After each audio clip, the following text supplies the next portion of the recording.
আসসালামু আলাইকুম রহমতুল্লাহি আবরাকাতুহু। যারা যেখান থেকে যুক্ত হয়েছেন আমার আজকের এই ভিডিওটিতে সবাইকে অসংখ্য ধন্যবাদ জানাচ্ছি। আমি সবুজে ঘেরা একটি ছোট্ট ঘর থেকে বের হয়েছি এবং আমার সাইডে দেখতে পাচ্ছেন যে সুইমিং পুল রয়েছে, সেখানে অসংখ্য মানুষ তারা গোসলের জন্য ছোটাছুটি করছে এবং আনন্দ একটি মুহূর্ত তারা পার করছে। এবং আমার সামনে সুন্দর একটি ফুলের বাগানও রয়েছে এবং দুটি ফুল গাছও এখানে রয়েছে, লালে ফুল, এবং এখানে বসার জন্য বেশ সুন্দর একটু পরিবেশও রয়েছে।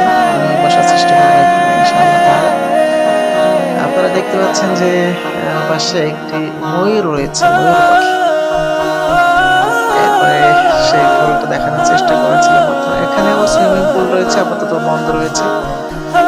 সুইমিং পুলে যদি আসতে চান আপনারা, এটা হচ্ছে সাভার ধামরাই আলামপুর, এখানে সব আসতে পারবেন। মোহাম্মদিয়া রিসোর্ট অ্যান্ড পার্ক, এখানে আসলে অবশ্যই দেখেন একটা গরু, মাছ এবং মোটামুটি একটা ভালো পরিবেশ এখানে এনজয় করা যাবে। যদি আপনারা কেউ আসতে চান, সবাইকে শুভেচ্ছা।